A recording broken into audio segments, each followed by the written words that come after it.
Good morning all student. सभी का Shri Shyam education शिक्षण संस्थान में हार्दिक अभिनंदन है, स्वागत है। मैं मनोज कुमार और जो अपना सब्जेक्ट है वो है राजनीति विज्ञान, पॉलिटिकल साइंस, राजनीति विज्ञान। और जो क्लास रहेगी अपनी वो बीए फर्स्ट, और जिसका हम अध्ययन करेंगे, आज जो अध्ययन करेंगे वो है स्वामी दयानंद सरस्वती। स्वामी दयानंद सरस्वती। तो आज जो हम अध्ययन करने जा रहे हैं वो है स्वामी दयानंद सरस्वती के बारे में अध्ययन करेंगे, उनके बारे में जानेंगे कि स्वामी दयानंद सरस्वती ने अपने क्या योगदान दिया भारत देश में, उनका कितना बड़ा श्रेय जाता है और उन्होंने क्या क्या कार्य किए और उन्होंने कौन कौन सी जगह गए, उनके बारे में हम अध्ययन करेंगे। चाहे उनके राजनीतिक विचार हो, चाहे धार्मिक विचार हो, चाहे सामाजिक विचार हो, इन सभी के बारे में हम अध्ययन करेंगे स्वामी दयानंद सरस्वती के बारे में। अब देखो, स्वामी दयानंद सरस्वती की जन्म के बारे में कुछ जानकारियां प्राप्त कर लेते हैं कि स्वामी दयानंद जो सरस्वती थे उनका जन्म कब हुआ। तो हम कहेंगे कि काठियावाड़ कि स्वामी दयानंद सरस्वती का जन्म काठियावाड़ की मोरनी रियासत, किस रियासत में गई कि काठियावाड़ की मोरनी रियासत में स्वामी दयानंद सरस्वती का जन्म हुआ था। पूछ ले स्थान कहोगे टंकारा। स्थान किस नामक स्थान पे हुआ था? टंकारा। कि स्वामी दयानंद सरस्वती का काठियावाड़ की मोरनी रियासत के स्थान टंकारा में क्या होता है भाई? जन्म में होता है। कि कब हुआ? तब हम कहेंगे कि सन पूछ ले कि सन 1824 में, कि स्वामी दयानंद सरस्वती का जो जन्म था 1824 में मोरनी रियासत के टंकारा नामक स्थान पर हुआ। पूछ ले कि इनका मूल नाम क्या था? तो हम कहेंगे मूल नाम कि स्वामी दयानंद सरस्वती के बचपन का नाम मूल शंकर था। क्या था भाई? मूल शंकर। कि स्वामी दयानंद सरस्वती के बचपन का जो नाम हम बताएंगे वो कौन सा बताएंगे? मूल शंकर बताएंगे। कि बचपन में इनका नाम मूल शंकर निकाला था और ये ब्राह्मण परिवार में पैदा हुए थे। आपसे पूछ ले कौन से? ब्राह्मण परिवार में पैदा। कि कुल कौन सा था इनका? तो कहेंगे हम ब्राह्मण कुल था या ब्राह्मण परिवार में पैदा हुए थे। इस कारण बचपन में ब्राह्मण में पैदा हुए तो धार्मिक विचार आए, कि बचपन में ही धार्मिक विचार इनके अंदर आ गए। कि ब्राह्मण परिवार में जन्म लेने के कारण ये धार्मिक जो विचार हैं वो बचपन से ही इनके अंदर पैदा हुए थे। लेकिन 14 वर्ष की आयु में, जब ये कितने वर्ष के हुए थे? 14 वर्ष के हुए थे। तो 14 वर्ष की आयु में मूर्ति पूजा से विश्वास उठ गया। आयु में मूर्ति पूजा से विश्वास उठ गया। कि जब ये 14 वर्ष के हुए थे तब इनका जो मूर्ति पूजा में जो विश्वास था वो धीरे धीरे क्या हो गया? खत्म हो गया। अब पूछ ले कि जब ये 21 वर्ष के हुए, 21 वर्ष के, कितने वर्ष के? 21 वर्ष के, तो घर त्याग कर दिया। घर त्याग। आपसे पूछ ले कि घर को कब छोड़ा स्वामी दयानंद सरस्वती ने? जब इनकी आयु कितनी हो गई थी? 21 वर्ष से हो गई थी। अभी तक हमने यहाँ पढ़ा कि स्वामी दयानंद सरस्वती का जन्म 1824 में होता है काठियावाड़ कि मोरनी रियासत के टंकारा नामक के स्थान पे। जब ये बचपन में थे, छोटे थे, तब इनका नाम निकाला गया था, बाल्य नाम कह सकते हैं। मूल नाम जो निकाला गया था मूल शंकर निकाला गया था। ये ब्राह्मण परिवार में पैदा हुए थे तो धार्मिक प्रवृत्ति के इंसान थे। धार्मिक प्रवृत्ति के इंसान होने के कारण धीरे धीरे जब ये बड़े हुए तो 14 वर्ष के होते हैं तब ये देखते हैं कि मूर्ति पूजा से विरोध करने लग जाते हैं, विश्वास उठ जाता है। फिर ये क्या करते हैं कि 21 वर्ष के होते हैं तो अपने घर को ही छोड़ देते हैं। घर त्याग की घटना 21 वर्ष के थे तब। इसके बाद कि अक्टूबर 1860 में ये चले जाते हैं। अक्टूबर 1860 की घटना है, मथुरा में चले गए थे। कहाँ चले गए? मथुरा में। कि अक्टूबर 1860 को स्वामी दयानंद सरस्वती है वो मथुरा चले जाते हैं। यहाँ पे गुरु मिर्जानंद से मुलाकात करते हैं। किससे भाई, आपसे पूछ ले कि मिर्जानंद से मुलाकात कब करते हैं? 1860 में स्वामी दयानंद सरस्वती गुरु मिर्जानंद से मुलाकात करते हैं। गुरु मिर्जानंद से मुलाकात करने के बाद इन्हें गुरु मिर्जानंद को अपना क्या बना लिया?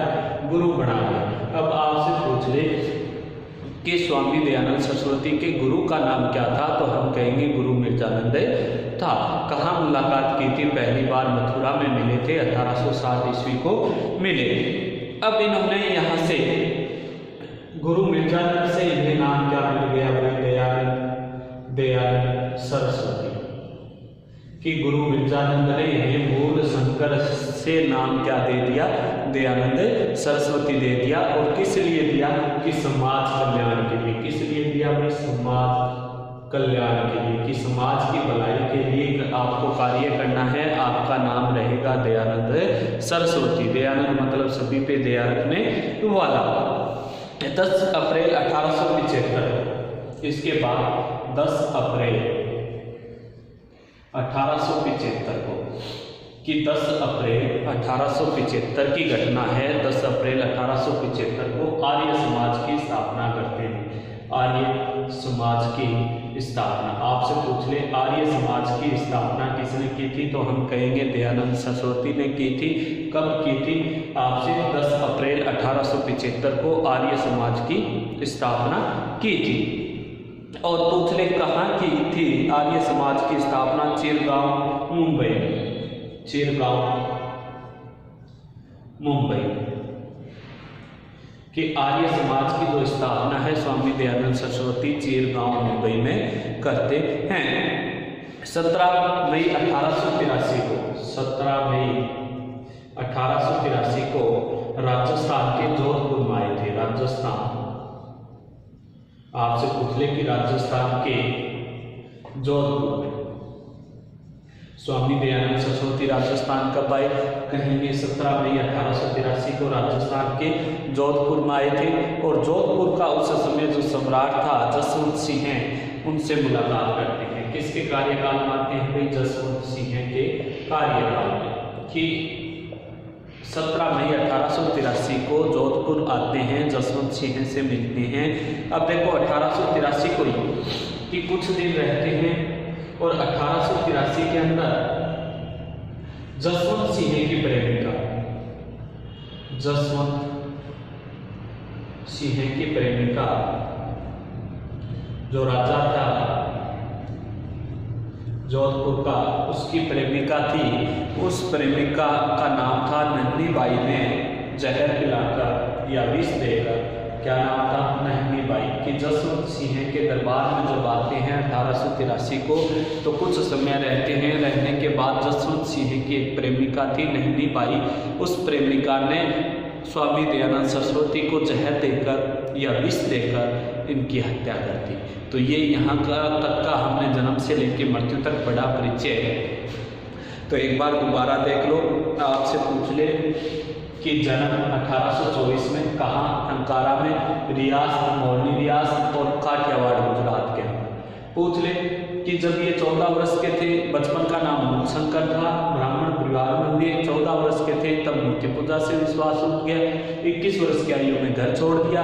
फिर 1860 अक्टूबर 1860 को मथुरा जाते हैं। वहाँ गुरु मिर्जानंद से मुलाकात करते हैं और गुरु मिर्जानंद को अपना गुरु बना लेते हैं। फिर वहाँ से पूछ ले 10 अप्रैल 1875 को आर्य समाज की स्थापना करते हैं मुंबई के चिरगांव में। उसके बाद ये 1883 में राजस्थान आते हैं। जोधपुर के जसवंत सिंह शासन था उस दौरान, उसके कार्यकाल में आते हैं। और कुछ समय यहाँ रहने के बाद जसवंत सिंह की प्रेमिका थी नंदी बाई, दासी कह सकते हैं, प्रेमिका कह सकते हैं। उस प्रेमिका ने जसवंत सिंह के कहने पर विष देकर दयानंद सरस्वती की हत्या कर दी। तो दयानंद सरस्वती का जन्म कब, मृत्यु कब हुई? 1883 को मृत्यु हुई। ये हमने स्वामी दयानंद सरस्वती के बारे में अध्ययन किया।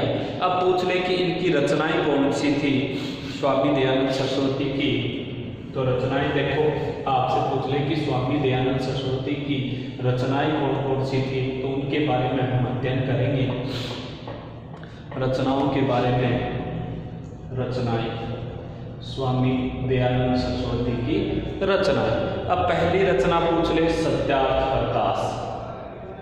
सत्यार्थ प्रकाश कि स्वामी दयानंद सरस्वती की पहली रचना का क्या नाम है भाई? सत्यार्थ प्रकाश। दूसरी वेदांत प्रकाश, दूसरी का नाम पूछ ले तो कहेंगे वेदांत प्रकाश कि स्वामी दयानंद सरस्वती की दूसरी रचना का जो नाम है वो है वेदांत प्रकाश। तीसरा अष्टदायी भाषा, अष्टदायी भाषा। तो तीसरी रचना कौन सी थी कि अष्टदायी भाषा। तो स्वामी दयानंद सरस्वती की रचनाओं के बारे में पूछ ले, पहली है सत्य प्रकाश, दूसरी सत्यार्थ प्रकाश, दूसरी वेदांत प्रकाश, तीसरी अष्टदायी भाषा। 3 रचनाएं थी। अब पूछ ले कि स्वामी दयानंद सरस्वती के धार्मिक विचार कैसे थे। तो धार्मिक विचार हमने पहले ही पढ़ा था, एक तो कि जब ये 14 वर्ष के थे तो इनका विश्वास किससे उठ गया था भाई? मूर्ति पूजा से उठ गया था कि मूर्ति पूजा का ये विरोध करने लग गए थे। तो ये जरूर आएगा कि धार्मिक विचार में। अब पूछ ले आपसे स्वामी दयानंद सरस्वती के धार्मिक विचार कि किस प्रकार से धार्मिक विचार थे, उनका अध्ययन। तो कि मूर्ति पूजा का विरोध, पहला कौन सा है भाई? मूर्ति पूजा का विरोध। हमने पढ़ा था मूर्ति पूजा के विरोध में कि जब ये बाल्य काल के थे, ब्राह्मण परिवार में हुए तो धार्मिक विश्वास बहुत ज़्यादा था इनका। लेकिन जब ये 14 वर्ष के होते हैं, कितने साल के होते हैं भाई? 14 वर्ष के होते हैं, तब इनका विश्वास किससे उठ जाता है? मूर्ति पूजा से विश्वास से उठ जाता है। इसके बाद पूछ ले कि ये क्या कहते हैं? स्वामी 14 वर्ष के थे मूर्ति पूजा में, उसके बाद स्वामी जी ने क्या कहा था भाई? स्वामी जी ने कि स्वामी दयानंद सरस्वती ने क्या कहा था कि मूर्ति पूजा का उल्लेख, वर्णन, उल्लेख का मतलब क्या है भाई? वर्णन कि कहीं भी नहीं मिलता है, कि मूर्ति पूजा का वर्णन हमें कहीं नहीं मिलेगा। चाहे वेद देख लो, वेदों के अंदर भी हमें मूर्ति पूजा का उल्लेख नहीं मिलता है। चाहे बात करें कि धार्मिक ग्रंथ देख लो, कि धार्मिक ग्रंथों को देखोगे तो भी हमें मूर्ति पूजा का वर्णन नहीं मिलेगा। वेदों का अध्ययन करेंगे तो भी हमें किसका वर्णन नहीं मिलेगा? मूर्ति पूजा का वर्णन नहीं मिलेगा। यह केवल क्या है? मूर्ति पूजा एक अंधविश्वास है कि पहले अपने जो प्राचीन जो लोग हैं, पूर्वज जो हैं, वो मूर्ति पूजा नहीं करते थे, हम करते हैं, बल्कि ये क्या है? एक प्रकार का अंधविश्वास है, माना है।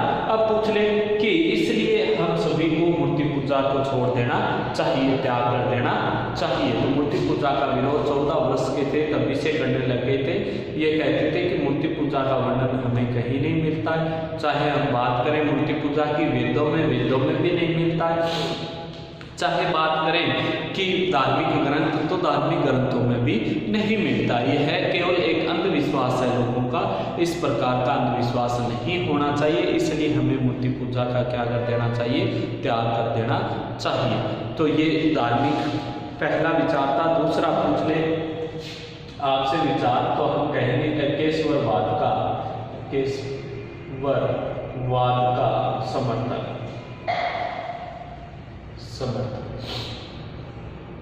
केशवरवाद का समर्थन कहने का मतलब ईश्वर कितना है?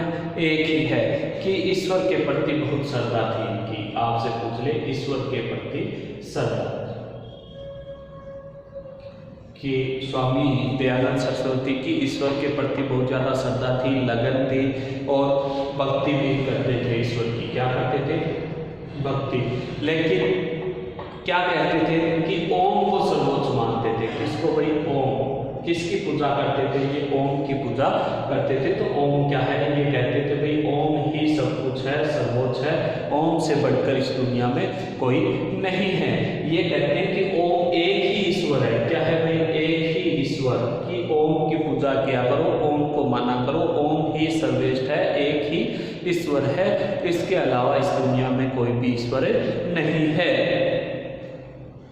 तो क्या कहते हैं? और हम एक को ही मानेंगे तभी हम क्या कर कर सकते हैं, सफलता प्राप्त कर सकते हैं या फिर ईश्वर को प्राप्त कर सकते हैं। तो 2 नंबर हमने पढ़ा कि एकेश्वरवाद का समर्थन किस प्रकार से किया कि स्वामी दयानंद सरस्वती बचपन से धार्मिक प्रवृत्ति के थे, ईश्वर में इनकी बहुत ज्यादा आस्था थी, ईश्वर को मानते थे, भक्ति करते थे और ओम को क्या मानते थे, सर्वोच्च मानते थे। बात करें कि ओम सर्वोच्च था, जिस कारण ये ईश्वर पे इनका काफी लगाव था।